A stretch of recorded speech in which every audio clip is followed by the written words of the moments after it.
¿Qué tal? ¿Cómo le va? Muy buenas noches, bienvenidas y bienvenidos a su programa Mirada Crítica. Ya comenzó el Mundial de Rusia 2018. ¿Quién no se siente contento, contenta, sobre todo pues con este triunfo que tuvo México ante Alemania por 1-0 y que pues nos cayó muchísimas bocas, sobre todo con el entrenador que le decían ahí, Juan Cambios Osorio, que no tenía una alineación titular? Bueno, pues ha hecho una hazaña que pues ningún equipo mexicano en ninguna participación en todos los mundiales en los que ha estado pues la había tenido, ¿no? No han ganado todavía nada, todavía sigue la fase de grupos, pero por lo menos al pueblo mexicano le dio una gran satisfacción. Vamos a oír esta pequeña entrevista de los colegas de AZ Fútbol, que David Faitelson, que me parece a mí demasiado mediático, le hace al Chicharito Hernández. Vamos a verla y ahora regresamos.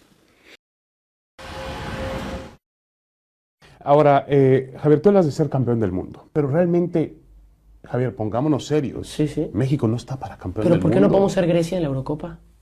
¿Por qué no podemos ser Leicester de la Premier League? En el beneficio. Tu opinión no va a cambiar. No, Tú lo que desees también. Javier, Lo que desees, David, sí, lo que quieras, yo lo quiero que que México opines, sea campeón del lo mundo, que critiques, igual que tú. espérame, lo que critiques, lo que te guste, no te guste, lo que quisieras que se quitara, lo que quisieras que se mantuviera, todo lo que quisieras que se hiciera, todo, no está. Porque ¿qué hay? Esto, eso es lo que hablo. Hay esto. O sea, vamos a ir a la Copa del Mundo así como estamos. Vamos a sacarle el mayor provecho posible a pesar de todo eso. Estamos tratando exactamente. Nosotros, fíjate, con todo eso que hace falta, que tú dices, con todo eso, vamos a intentar eso. No es más meritorio ni menos meritorio. No, sería una hazaña. Es que fíjate, es que es exactamente. No, imaginémonos cosas chingonas, carajo, imaginémonos, échele. O sea, ¿por qué no? O sea, es lo que yo me refiero y es muy amplio y es muy simple y es cada quien, y yo lo respeto y es, ¿por qué no? ¿Por qué no podemos pasar en primero de grupo? ¿Por qué no? O sea, por Dios, Javier, está Alemania en primero de grupo. Alemania tiene el grupo lo tiene asegurado. Así no tenemos la plataforma como Alemania, Inglaterra ni España. No tenemos la federación como España. Ya lo sabemos. O sea, David, ya lo sabemos. ¿Queremos cambiarlo? Claro que sí. ¿Esta generación es mejor que otras? No, igual. O sea, todas en su momento tienen sus pros, tienen sus contras, tienen sus puntos a mejorar y tienen sus virtudes. Pero esta generación tiene más presencia en Europa, en las mejores ligas más desarrolladas del mundo. Y exactamente, y es algo como, fíjate, que me va a contradecir la gente a decir, pero es lo bonito que es. Claro, pero eso tampoco te da el hecho de que te vaya a ir bien. Buenas respuestas que le da el Chicharito Hernández. A Faitelson hace alusión a Grecia porque también nadie pensaba en este equipo e hizo muchísimos logros. También rompieron jugamos como siempre y jugamos como nunca y perdimos como siempre, lo que se dice en el vulgo. Y bueno, pues felicitaciones al equipo mexicano y bueno, ya merecía el país algo de satisfacción, no solo un gol del Chícharo, sino un triunfo, pues que esperemos que vengan más porque la situación política en México no está nada bien aquí en el país y bueno, pues al menos un pequeño remanso, sin que esto nos haga, por supuesto, pues pues empelotarnos, ¿no? Y no ver lo que está sucediendo en México. Por cierto, déjenme trazar un poquito las relaciones entre el fútbol y la política, ¿no? Antes del Mundial, vale la pena destacar un hecho que pasó desapercibido. Yo creo que a lo mejor ustedes ni se enteraron, no tienen por qué, porque bueno, pues no se dedican al análisis de la situación mundial, pero para el pueblo palestino sucedió un evento de gran importancia. Se tenía contemplado un partido amistoso entre Israel y Argentina, pero la selección argentina se negó a jugarlo. El delantero Gonzalo Higuaín, que juega pues ahí en España, dijo lo correcto era no ir, ¿no? Y aquí José Stanisleger escribió una columna muy interesante en la que reflexiona que no podía ser de otro modo, porque en el 70 aniversario de la denominada NAPCA, que es la palabra con la que se conoce el genocidio, y fíjense lo que estoy diciendo, genocidio del pueblo palestino, no podía ser que el equipo argentino jugara en Jerusalén porque era un modo de legitimar pues la criminal política que tiene el Estado israelí, sobre todo ahora en la Ciudad Santa, que ya ven que llevaron inclusive pues la embajada estadounidense allá pues a Jerusalén, ¿no? Entonces nos dice José, hubiera sido un encuentro amistoso de fútbol sobre las tumbas palestinas de Jerusalén. Una respuesta muy digna de Argentina. En Buenos Aires, el embajador de Tel Aviv, Ilan Stulzman, trató de justificar esa decisión diciendo que los jugadores argentinos tuvieron miedo.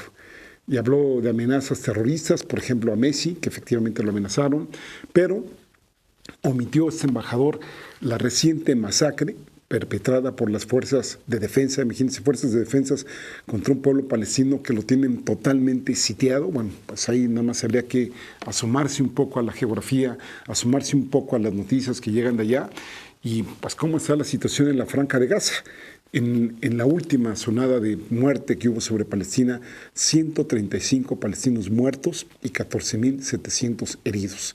En 2014, según el chileno Nicola Hadwa, y estoy refiriéndome a él porque él fue entrenador de la selección palestina en algún momento, 7 de los mejores jugadores del equipo palestino fueron asesinados durante la invasión a Gaza.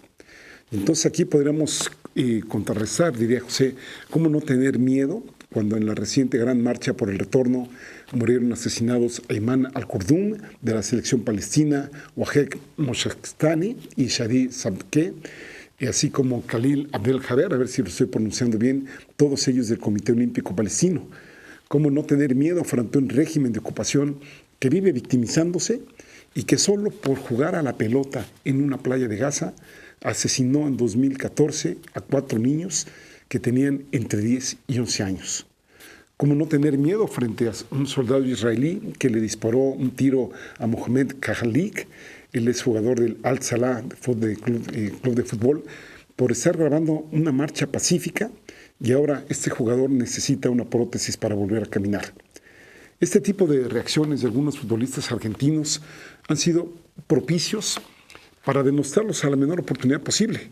Ahí está, por ejemplo, el caso de Diego Armando Maradona, que por cierto había criticado la asignación del Mundial a México y ahora pues ya le echa muchísimas flores al equipo mexicano, sobre todo al portero Ochoa. Bueno, pues Maradona desde los años 70, desde la década de los años 70 del siglo pasado, denunció abiertamente el genocidio de la dictadura cívico-militar en Argentina, la causa anticolonial de las Malvinas, el impacto de los ajustes del Fondo Monetario Internacional en la población precisamente de ese país, así como las macabras connotaciones del Mundial de 1978, si ustedes lo recuerdan, cuando Argentina ganó la Copa, mientras que a escasos metros del estadio de River Plate, aviones de la Armada Argentina arrojaban vivos al mar a cientos, miles de luchadores sociales de ese país. Al mismo tiempo, el técnico argentino Sampaoli, simpatizante de las Madres de la Plaza de Mayo, pues le metieron ya una campaña en su contra y lo denunciaron por un presunto abuso sexual contra una empleada, ni más ni menos que de la Asociación del Fútbol Argentino. Ante este tipo de situaciones que dejaron muy incómodos al gobierno argentino, pues por las relaciones que tiene Macri con Benjamín Netanyahu, pues ¿qué se dirán entre sí cuando no pudieron concretar este supuesto duelo amistoso? Por ejemplo, en Tel Aviv, según el diario Haaretz, el ministro israelí de Seguridad Pública, Gilad Erdan, ordenó al jefe del servicio penitenciario que no permitiera que los prisioneros palestinos vean los partidos de la Copa del Mundo, para lo cual hubo que modificar la ley que les permitía ver la televisión. Entonces, pues ahí están estas cosas que también hay que hablarlas. Aquí, por cierto, le recomendamos, no es un comercial, pero le recomendamos este libro de Eduardo Galeano, que se llama Cerrado por el Fútbol. Es una obra póstuma que algunos amigos y amigas de él, pues ahora sí que recopilaron una serie de información que no se había publicado algunos de ellos. Y la verdad es un remanso de paz ante la comercialización que se ha tenido también por el fútbol, y también un poco abriendo brecha en la discusión de si hay que o no enajenarnos o qué tanto con el fútbol, porque obviamente pues ya sabemos que esto por un lado nos puede sacar totalmente de la dinámica en la que estamos, e insisto, pues vernos como un remanso colectivo. Ahí esa es una de sus grandes virtudes que tiene el fútbol. Aquí hasta el mismo Peña Nieto reconoce que por unas horas pues ya no hay priistas, ni panistas, ni ese tipo de cosas, sino que somos todas y todos mexicanos. Sabes que es un deporte que mueve masas, pero también mueve miles y miles de millones de dólares. Es una de las competencias deportivas más vistas de la historia de la humanidad. Yo me atrevería a decir que es la más vista. Y aquí, por ejemplo, es interesante. Ahora este fin de semana que se acostumbramos a leer las columnas de varios periódicos, leímos la de Sergio Sarmiento. Y fíjense las cifras que él da, ¿no? Por ejemplo, la Copa de Brasil del 2014 fue vista en televisión por la FIFA, la Federación Internacional de Fútbol Asociación, por 3.200 millones de personas. Estamos hablando de que al menos 1/3 de la población mundial ve el fútbol en un momento dado, por lo menos en el mundial. Nada más para que se den una idea de la comparación, otro deporte que aparentemente jala muchas masas es el Super Bowl, el de Estados Unidos, el fútbol americano, que en este 2018, digamos ya la gran final de este deporte estadounidense, tuvo un público de 103 millones de personas solo en Estados Unidos, aunque parece ser que la cifra no levanta más allá de 160 de millones en todo el mundo. Fíjense, 160 millones, que es una cifra más que respetable, contra 3,000 y pico de millones de personas, pues como que hay una gran diferencia, ¿no? Estamos hablando de las personas que fueron televidentes, ¿no? Habrá que sumarle los de internet, habrá que sumarle las de radio, bueno, las que ustedes quieran, ¿no? Que bueno, pues aquí sabemos que el fútbol americano, insistimos, sigue siendo eminentemente de Estados Unidos. Lo que sí es cierto es que resulta difícil estimar las ganancias indirectas de las Copas del Mundo. En Brasil, en 2014, que fue el anterior mundial, recordemos que los mundiales se celebran cada 4 años, bueno, pues nada más vean las cifras que nos aportan aquí. La FIFA, que parece ser que es más fuerte que la propia ONU, ¿no?, obtuvo 2.400 millones de dólares solo en derechos de televisión, 2.400 millones de dólares. Y obtuvo también 1.600 millones de dólares en patrocinios, es decir, habría que irle sumando, y otros 527 millones de dólares en entradas a los estadios. Es decir, nada más se embolsó la FIFA en el 2014 4.527 millones de dólares. Traten de multiplicarlo esto por 20, por 21, que está ahora la paridad, y van a ver que su calculadora, a menos que sea científica o que tenga ahí logaritmos, no les van a dar los ceros que se necesitan para ver estas cantidades enormes que un deporte tan famoso como el fútbol representa y que desafortunadamente se ha prostituido y se ha visto como negocio en muchos ámbitos, ¿no? Y bueno, así como hay muchos otros negocios alrededor del fútbol y la Copa del Mundo, pues también habría que sumar lo que se juega en los restaurantes, en las cafeterías, obviamente en los negocios de venta de ropa. Nada más imagínense todo lo que hay. Por ejemplo, el mismo Sarmiento nos habla que según Tindeo.mx, solo los mexicanos, solo en este país, vamos a consumir durante el Mundial 4,000 millones de latas de cerveza. 4,000 millones de latas de cerveza. Bueno, pues esto multiplican ustedes por los países que son cerveceros y que se dedican a ver el fútbol, sobre todo en Europa, porque recordemos que aquí es una hora incómoda para ver los partidos porque son en las mañanas y como que no mucho le late a uno pues, estar tomando cerveza en la mañana. Pero por ejemplo en Europa, que son los partidos en la tarde y noche, pues ahí sí que le entran y ahí sí que hay ganancias también en restaurantes, publicidad, ropa alusiva, viajes, etcétera.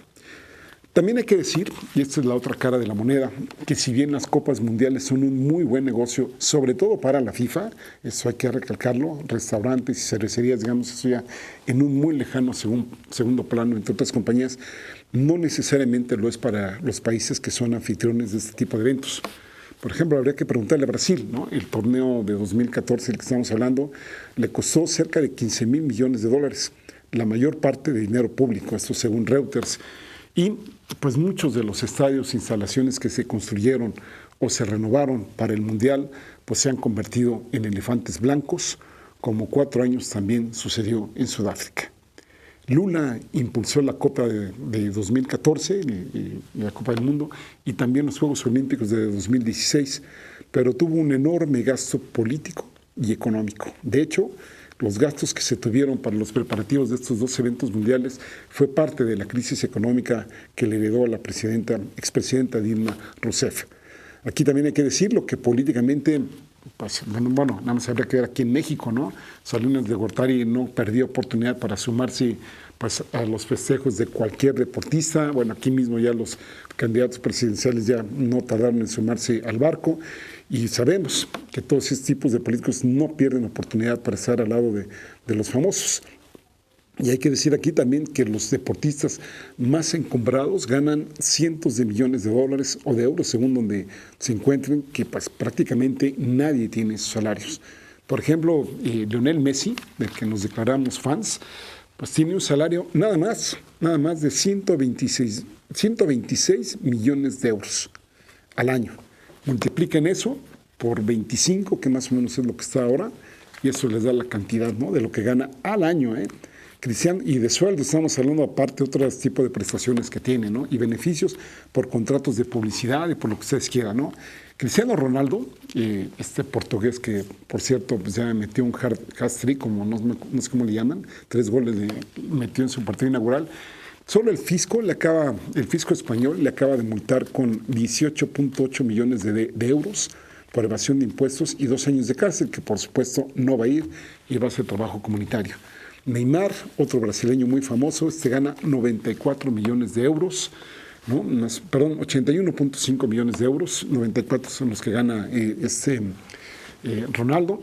Gareth Bale gana 44 millones de euros. Gerard Piqué, el esposo de Shakira, gana 29 millones de euros.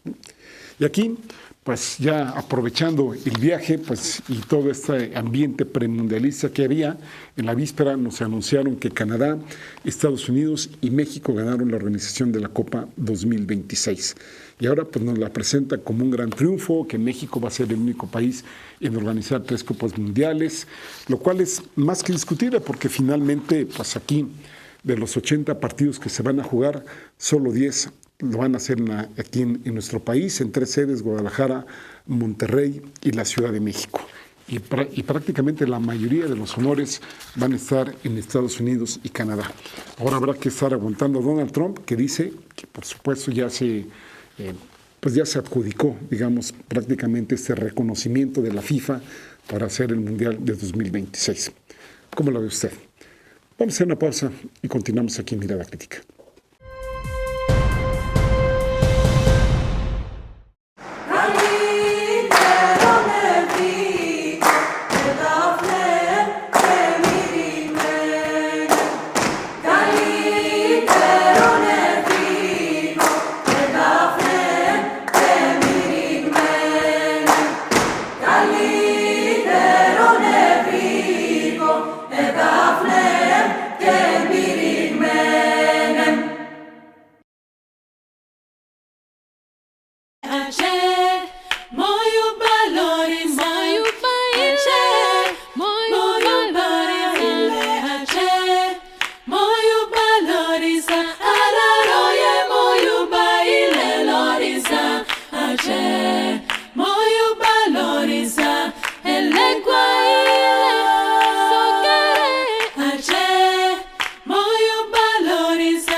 Esta es Mirada Crítica, rompeviento.tv.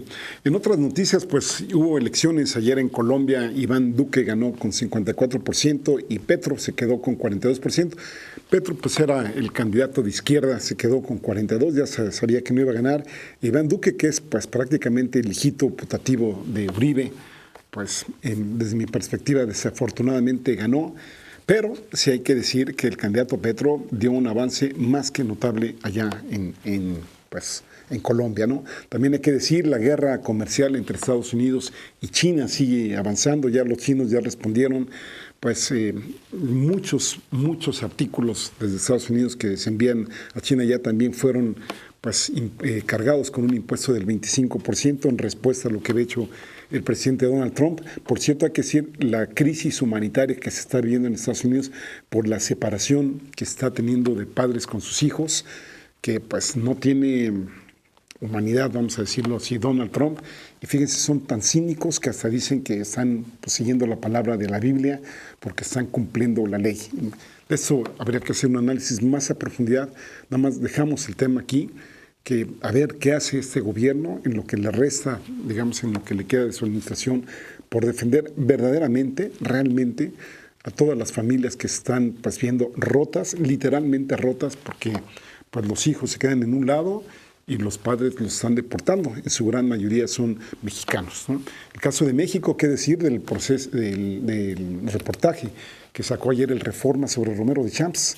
Una casa de $6.6 millones, una de sus propiedades más las que se acumulen pues en Estados Unidos y en otros sitios. Esta casa que estamos hablando está en Acapulco y este es uno de los personajes que está apoyando a José Antonio Meade.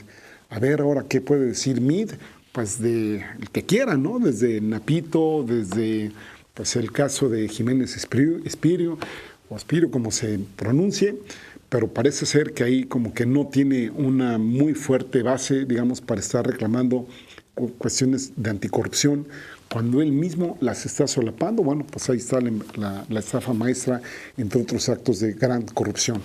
Qué decir también de la violencia que tenemos aquí en México, y es justamente donde quiero pues, tomar un poquito más de alguna declaración que hizo por ahí el presidente Peña Nieto, diciendo que pues, se está llevando aquí en México un proceso democrático normal y que casi va a ser como un ejemplo para el mundo. Vamos a poner algunos ejemplos para pues, ver si estamos muy normales, que digamos o no. Jesús Nolasco Acosta, candidato a regidor suplente por la alianza de Morena, Partido del Trabajo y Partido Encuentro Social en León, fue asesinado el pasado viernes en la comunidad de San Juan de Abajo, en Guanajuato. Ricardo Schiffeld, candidato de la misma alianza a la gubernatura del estado, señaló que es el segundo candidato de la coalición Morena PT-PES que fue asesinado y que se suma a las más de 1,300 víctimas de homicidios dolosos que han convertido precisamente al estado de Guanajuato en uno de los estados más violentos de México.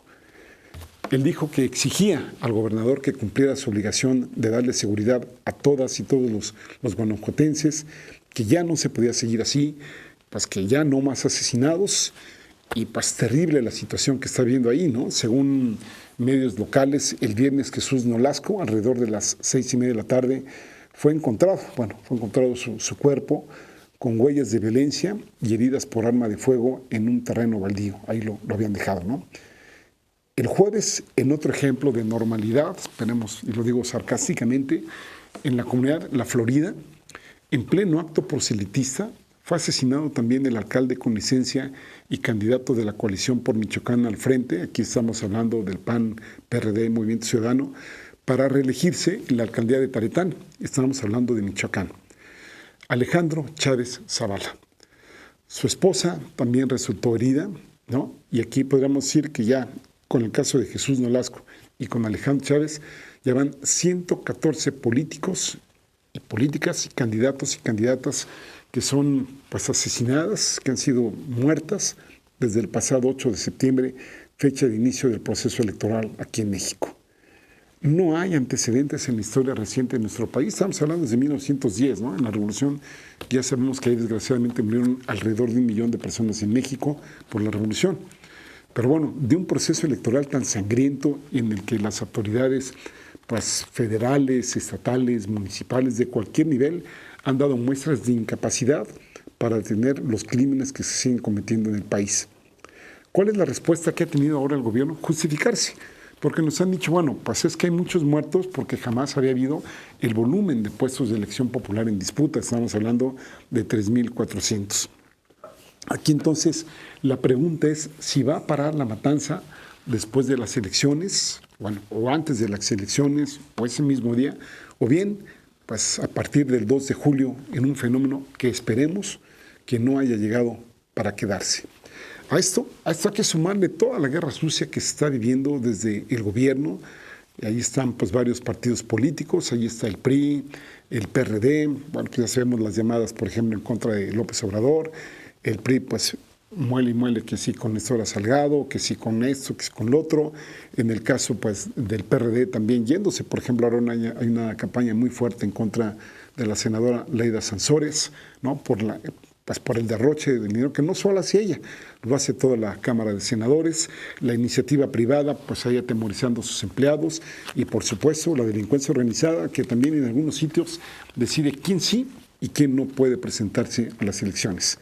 El gobierno, en su caso, les decía, utilizando también a la PGR y algunos panistas. Recordemos ahí a Ernesto Cordero, que justamente el día del tercer debate pues va y presenta una denuncia ante la PGR en contra de Ricardo Anaya, justamente con la intención de bajarlo. Aquí, por ejemplo, pues hay que decir que no hay el debido proceso sobre las acusaciones de lavado de dinero de Anaya, si es que las hubiera, que parece ser que sí, pero ahí todo lo tienen, digamos, en un estado de que sí, pero no. Y el hecho es que desde el punto de vista judicial han hecho prácticamente nada, han avanzado 2-3 milímetros, pero mediática y políticamente sí que le han hecho mucho daño. Por ejemplo, ahí está el último video que filtraron en contra de Anaya. El PRI, tal como lo ha documentado Reforma, entre otros medios, documentando operadores priistas, pues la compra del voto, y esto también lo están haciendo los perredistas, ¿no? 500 pesos por voto, porque uno llegue ahí con la copia de su credencial de elector, para saber qué van a hacer con ella. Aquí en Chiapas, por ejemplo, tuve la oportunidad de estar en unas comunidades de Tenejapa, y pues está cotizándose el voto hasta en 2,000 pesos en algunas comunidades. Y como les decía, ahí están pues, la guerra sucia también contra el observador en las llamadas telefónicas y las amenazas de los empresarios, que esto me parece que no debe quedarse ahí a la ligera, porque finalmente pues esta es una forma de coerción de voto, y pues como ya dijimos, esto no es un proceso normal, y menos aún por los asesinatos, por la violencia política. Y aquí entonces vuelve a salir esta pregunta: ¿y dónde están las elecciones? Digamos, más bien los árbitros que deben cuidar estas elecciones. ¿Dónde están estas instancias que deberían actuar rápidamente? Uno, para prevenir. Dos, si ya se están dando este tipo de casos, para pararlos. Y tres, los que de alguna forma se llegaran ahí a colar y darse, pues que se castigaran todo este tipo de acciones. ¿Qué hacen el INE, Instituto Nacional Electoral? ¿Qué hace el TRIFE, Tribunal Federal Electoral? ¿Qué hace la FEPADE, la Fiscalía Especial para Delitos, para Delitos Electorales? ¿Y qué hace la propia Secretaría de Gobernación para parar todo este lodazal fúnebre que tenemos previamente a las elecciones en el país? Pues mientras tanto, Lorenzo Córdoba diciendo que no hay posibilidad de fraude, y también, y por eso pues tratamos de analizar un poquito esto, Enrique Peña Nieto diciendo lo propio, calificando que estamos en un proceso democrático normal. ¿De verdad es normal que en muchas partes del país pues no se vaya a votar en condiciones de libertad ni en condiciones de seguridad? ¿Es normal que haya tantos candidatos, candidatas asesinados y asesinadas, y que también no pocas personas hayan renunciado a su candidatura por temor y por amenazas? ¿Cuántos de los crímenes contra los que ya eran candidatos y contra los precandidatos se han resuelto? ¿No? ¿Cuántos más en México? Vamos a hacer una pausa y continuamos aquí en Mirada Crítica.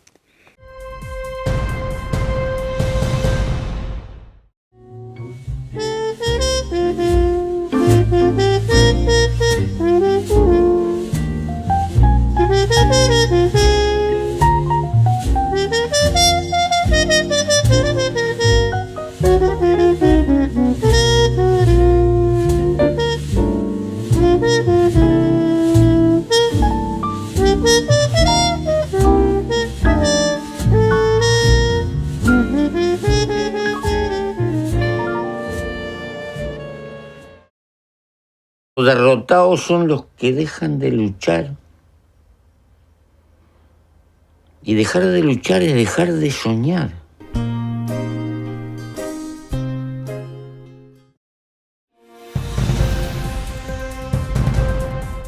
Esto es Mirada Crítica, Rompeviento.tv. Y también la violencia social continúa. Hace rato hablábamos de la violencia política, pero también la violencia social sigue más que presente. El viernes 15 de junio, 6 policías municipales, incluida una mujer de Amozoc, Puebla, fueron asesinados a balazos por unos presuntos huachicoleros.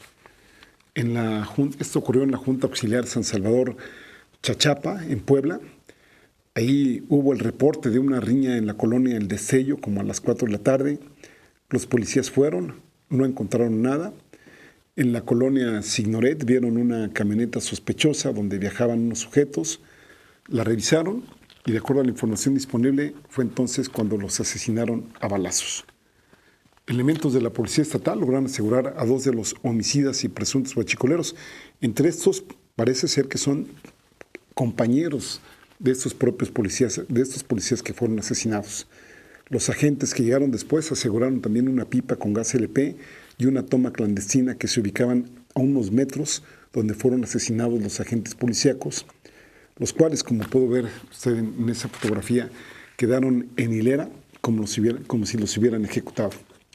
El regidor Luis Terrazas pidió al titular de la Secretaría de Seguridad Pública Estatal, Jesús Morales, que esclarezca el homicidio de los 6 policías municipales y sobre todo que hubieran mejores condiciones laborales para los uniformados, quienes en ocasiones, o en muchas ocasiones, no están capacitados para nada.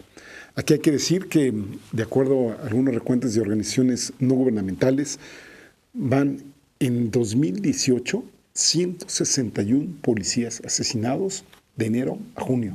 161, imagínense ustedes, y son pues cuerpos policíacos que muchas veces les mentamos la madre, no los queremos, los denigramos, que muchas veces nos han agredido a nosotros, los mandan ahí como cuerpo de cañón, pero también es gente que también pues muere, ¿no? 161 en 6 meses, menos de 6 meses, pues como que está muy, muy fea la cifra, ¿no?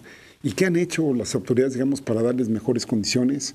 Pues nada más juzgue usted, salga a la calle y vea cómo están operando, sobre todo los policías municipales. Dejando a un lado el tema de los policías municipales, el 22 de marzo pasado, Fomento Económico Mexicano, mejor conocido por todos nosotros como FEMSA, ¿no?, anunció el cierre indefinido de sus operaciones en Ciudad Altamirano, en Guerrero. Ahí pues, estaba operando uno de sus centros de distribución pues, de la marca Coca-Cola, ¿no? Ojalá dejemos de tomar Coca-Cola, pero no por estos motivos. Y esto debido a afectaciones a las instalaciones de su planta, como al hostigamiento de grupos delincuenciales en los últimos 2 meses a sus 160 trabajadores, sin que se conocieran, esto lo asientan en un comunicado los de FEMSA, sin que se conocieran acciones definidas por parte de las autoridades en defensa de dichos trabajadores.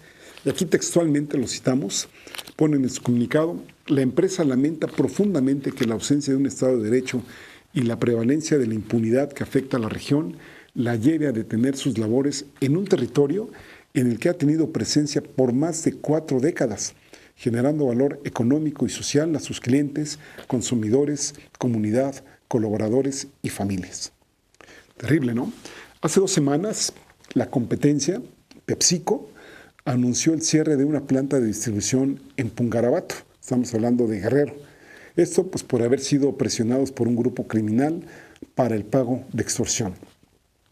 Tampoco aquí el gobierno ha podido detener este tipo de acciones que solo reiteran la vulnerabilidad en que nos encontramos todas y todos. Estos 2 ejemplos, de los muchos que se podrían citar aquí en el programa, son un indicador del efecto negativo en la economía y en muchas otras áreas, pues que tiene la inseguridad y la violencia en que vivimos aquí en México, ¿no? En este caso, por ejemplo, de estas 2 compañías, pues imagínense la cantidad de empleos directos que se pierden, la cantidad de empleos indirectos que también se pierden por la distribución, por las tiendas en donde ponen estos refrescos, por lo que ustedes quieran. Lo cual, pues todo eso inhibe la inversión tanto nacional como internacional por el mensaje de inseguridad y de impunidad. Y también como parte muy importante, ¿qué decir del crecimiento de la inseguridad en el transporte, tanto de mercancías como de personas? ¿Cuántas veces no hemos sabido de asaltos a los pasajeros, de muertes, etcétera, ¿no? Muchísimos asaltos en los camiones de pasajeros y de una manera también igual de preocupante los robos en los ferrocarriles, a los que han saqueado y robado desde granos hasta harinas, vinos, autopartes, alimentos procesados, pues todo lo que se transporte por ahí. Estos pues, trenes que vio usted los descarrilan, los saquean y pues ya hemos visto las crónicas y las fotos en muchos periódicos. Según información de la Secretaría de Comunicaciones y Transportes, ahí está el grandioso secretario Gerardo Ruiz Esparza, que sigue inexplicablemente ahí.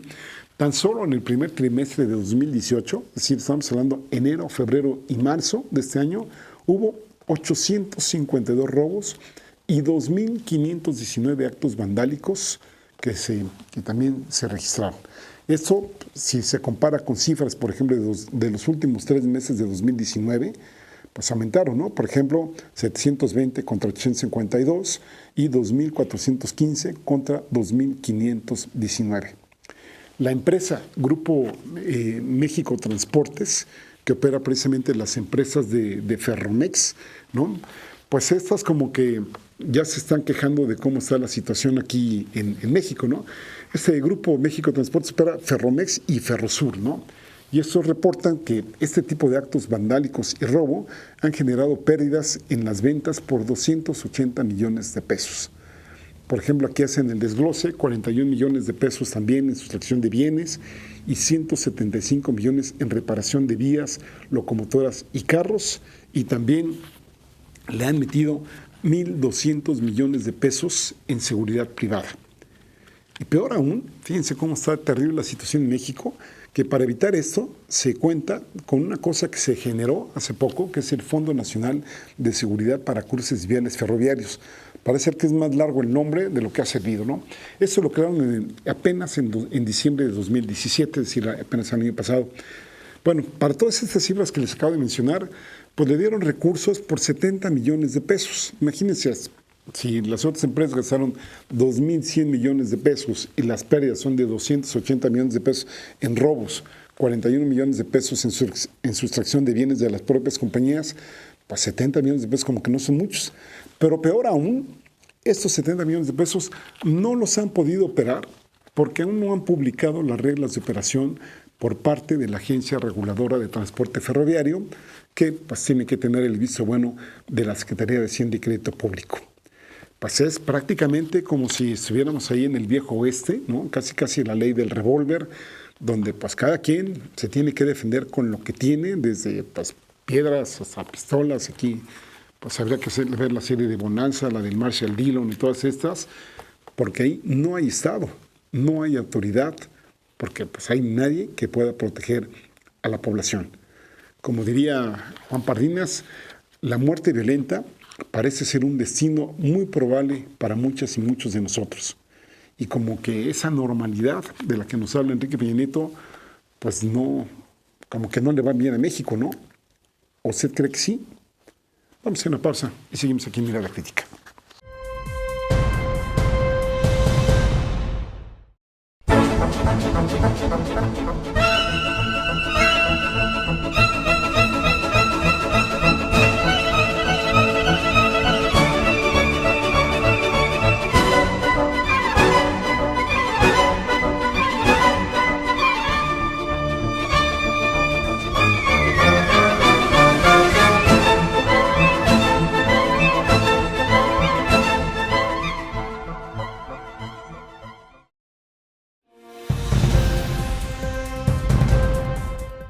Esta es Mirada Crítica, rompeviento.tv.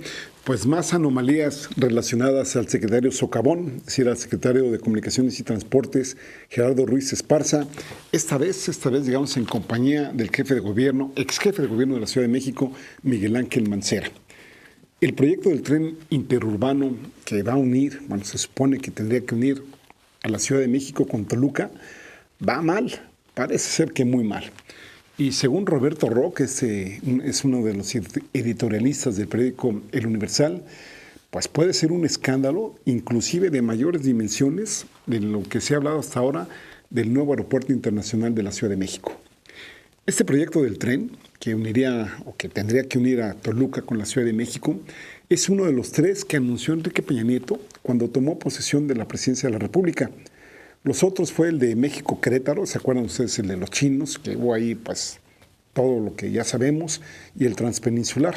Estos 2 ya se descartaron, así de que, pues como dice la canción, de los 3 tenía 2, de los 2 tenía 1, y pues quién sabe, ¿no? Lo habían anunciado que iba a iniciar en 2017. Estamos en junio de 2018. Luego, pues dijeron que en 2018, sí, de este año, fecha indefinida, pero hace poco la Secretaría de Comunicaciones y Transportes, que pues, sigue inexplicablemente dirigida por Gerardo Ruiz Esparza, afirmó que empezaría a funcionar en este mes de diciembre. Es decir, estamos en junio, en 6 meses más. Pero todo indica que nada, que no va a iniciar en esa fecha. El tramo Santa Fe Observatorio, estamos hablando ya de la Ciudad de México, está muy rezagado, muy retrasado, y parece que en este tramo, que es vital para esta obra, hay muchísimas irregularidades, desde la adjudicación a empresas cercanas al gobierno de Miguel Ángel Mancera y la forma en que descartaron a otros competidores, entre ellos varias empresas internacionales, y también había compañías ahí de Carlos Slim.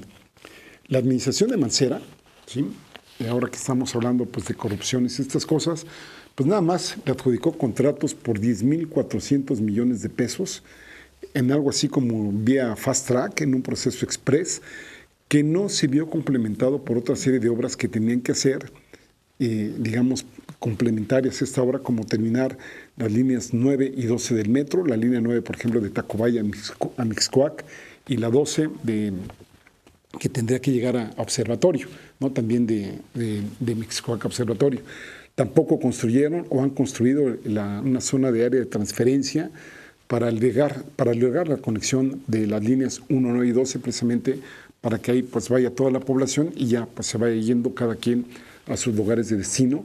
Y esto requiere, según los cálculos que se hacen, más de 2,000 millones de pesos. Y estamos 18 de junio y no se sabe de dónde va a salir ese dinero. Es decir, no se sabe de dónde viene el dinero, cuándo va a empezar, por supuesto, pues menos si no hay dinero, y tampoco se sabe pues cuándo va a terminar. Lo que sí se sabe es que los trabajos preparatorios del tren iniciaron en 2014, es decir, 4 años atrás, con una programación inicial federal de fondos públicos por casi 45,000 millones de pesos, cifra que por supuesto ha ido subiendo. Peor aún, en octubre de 2017, la Auditoría Superior de la Federación liberó resultados de una evaluación de gastos realizados, de la que se derivaron 21 irregularidades. De estas 21 irregularidades que observó la Auditoría Superior de la Federación, solo 2 han sido solventadas o aclaradas. Y ahí se descubrieron muchísimas cosas. Hubo pagos indebidos por parte de la Secretaría de Comunicaciones y Transportes por 1,775 millones de pesos, en su mayoría por mala supervisión y canonjías a los contratistas a cargos de la obra. El tramo que correrá en la Ciudad de México, que es donde se supone que va a salir la mayor parte de las y los usuarios del tren, pues están súper mal. Y aquí, en este tramo, insisto, que es vital, hay cuestionamientos además de fondo por parte de entidades supervisoras que se niegan, que se niegan a dar su aval a cualquiera de las etapas del proyecto. Allí está, por ejemplo, la corporación CAAPSA, que es propiedad de Luis Amodio Herrera, y que es una de las empresas favoritas de Miguel Ángel Mancera, pues está muy, muy cuestionada. Un reporte del testigo social de la obra del Instituto Mexicano de Auditoría Técnica, que fue citado por el periódico El País, señaló que esta empresa, digamos, calificadora, este testigo, digamos, que está viendo cómo se llevó a cabo este proceso, dice que no suscribe ni la legalidad del procedimiento, ni la ejecución, ni de quienes intervinieron en los actos en donde se está desarrollando todo esto.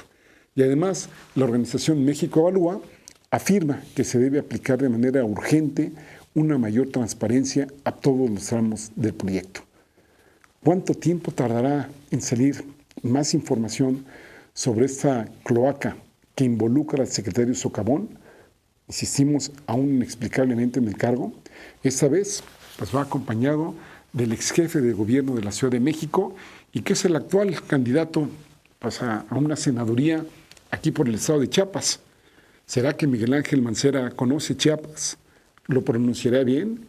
¿Conocerá, pues, además de San Cristóbal y Palenque, que eso yo creo que todos los mexicanos conocen, conocerá algo más simple para representar al Estado? ¿O simple y sencillamente por lo que la legislación le prohibía, digamos, pues, asumirse como representante de la Ciudad de México, pues nos lo indilgaron aquí en Chiapas y anda buscando ahí su huesito? ¿Cómo la ve? Lo que es ser un chapulín, lo que es tener cinismo y lo que es básicamente ver por los intereses propios y no ver, digamos, por las necesidades del país. Y Mancera es uno de los integrantes del equipo de Ricardo Anaya. Esos son los que andan buscando la presidencia de México. Vamos a hacer una pausa y continuamos aquí en Mirada Crítica.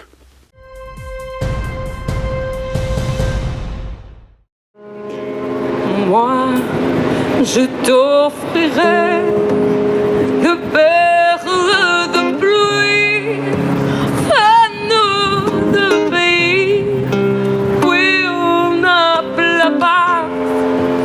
Je creuse la terre juste après ma mort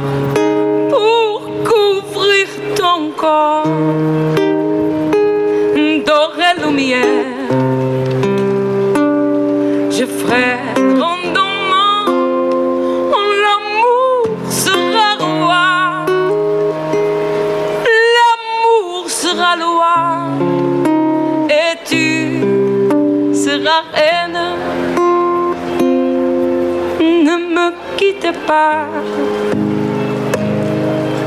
ne me quitte pas,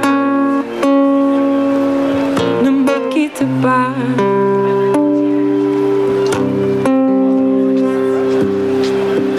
Ne me quitte pas, je t'inventerai des mots insensés que tu comprendras.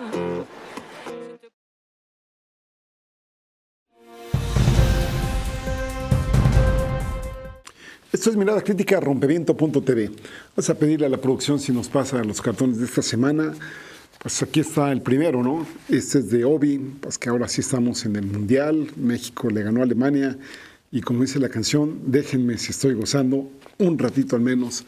De verdad que ante tanta muerte, tanta corrupción, tanta porquería que tenemos en el país, bien vale la pena pues unos ratos de remanso y pues de satisfacción, ¿no? Bien, bien por esa caricatura. Hay un ratito por lo menos. Aquí está pues cómo va vinculado, muy vinculado al fútbol con la política. Y ven aquí cómo Camacho nos presenta a los tres principales candidatos a la presidencia de la República. Uno diciendo, ya ganamos. Aquí Anaya, que por cierto hay unas fotos que no se ve muy alegre durante el partido, aunque ya después dio declaraciones de que sí pueden ganar, etcétera. Aquí Camacho lo dibuja diciendo, vamos a ganar. Y aquí está José Antonio Meade diciendo, aún podemos ganar, ¿no? Como si en vez de Guardado, como si en vez de, pues no sé, el Chucky Lozano, pues le hicieran las mismas funciones ahí Romero Champs, ¿no? U otros personajes que ahí están en el PRI y que siguen pisoteándonos. Esta caricatura precisamente va de Romero Champs, esta es de Habas, esta es del Milenio. Dice, gol contra Alemania, goles los míos, con casa de $6.6 millones. Y aquí yo creo que le faltó aquí a Habas pues ponerle sus propiedades de Miami y en otros estados de la República Mexicana. Siguiente cartón es de Monsi. Pues a propósito de la candidatura del 2026, ¿será que así serán los estadios de ese año? No, pues ahí está el muro que quiere construir Donald Trump, aunque Donald Trump, ojo, si bien es cierto que no logró fondos para construir el muro físicamente, sí que lo está construyendo en términos de intimidación. Nomás imagínense el impacto de que las familias queden los papás en un país y los hijos en otro. Terrible la situación que se está viviendo en la frontera mexicana. Siguiente cartón. Este es de Rocha. Pues aquí está, como ven ustedes, nuestras grandes autoridades. Aquí está el encargado de la PGR, pues muy entretenido con Rusia 2018. Y pues este cartón lo podríamos poner perfectamente, podríamos dibujar ahí al encargado de la FEPADE, al del INE, a Lorenzo Córdoba. Pónganle el personaje que quieren. También podría caber ahí el secretario de Gobernación. Y pues nada, ¿no? Siguen aquí las porquerías de lo que están haciendo, del juego sucio y las cosas como si nada. A final de cuentas, Peña Nieto dice que el proceso pues va bien y que vamos a hacer un ejemplo casi de democracia, ¿no? Siguiente cartón, este es de Hernández, también alusivo a las elecciones. Aquí está Lorenzo Córdoba diciendo, las encuestas no significan nada. ¿Se acuerdan cuando dijo esto? Tiene poco tiempo. Dice también, de hecho, los votos tampoco cuentan gran cosa. ¿Será que nos avisan del fraude y de la manipulación de votos que se van a hacer? El siguiente cartón es del Fisgón. Quizá, fíjense que Anaya dio una declaración en inglés donde dijo que Anaya jodió a todos para llegar a donde está y eso tiene un costo y que lo está pagando. Y eso a propósito de que ya en el PAN hay mucho descontento en contra de Ricardo Anaya. Bueno, Anaya tiene enemigos por todos lados. De hecho, si ustedes oyen hablar a varios analistas políticos, yo creo que, y ahí estoy de acuerdo, el gran pendiente de Anaya es qué va a hacer a partir del 2 de julio. Con toda la descomposición interna que tiene en el PAN, con los enemigos que tiene en el gobierno, con cómo dejó colgado a lo que queda del PRD, pues a ver cómo le va a Anaya. Bueno, por lo pronto ahí está, según el caricaturista, diciendo, pues, Castañeda Guzmán, Anaya jodió a muchos, y aquí dice Anaya, y estoy dispuesto a joderme a muchos más. El siguiente cartón, si lo vemos, pues este es de Magú, ¿no?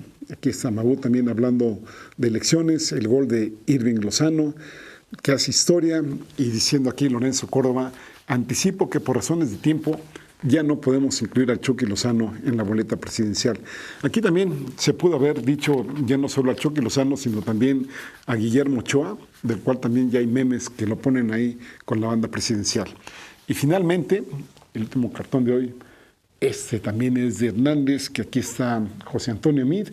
Ahora con el balconeo que le han dado a Laida Sansores por los 700,000 pesos que se gastó en cosas pues muy superfluas, que ella se defiende diciendo pues que fueron para las empleadas de limpieza, etcétera, etcétera, que tampoco justifica del todo y que sabemos que es una cosa muy común en el Senado de la República y bueno, y en la Cámara de Diputados. Nada más habría que ver ahí dos cosas, ¿no? ¿Cuánto gastan cada uno de ellos y por qué la investigación de Denise Merker solo llegó a Laida Sansores?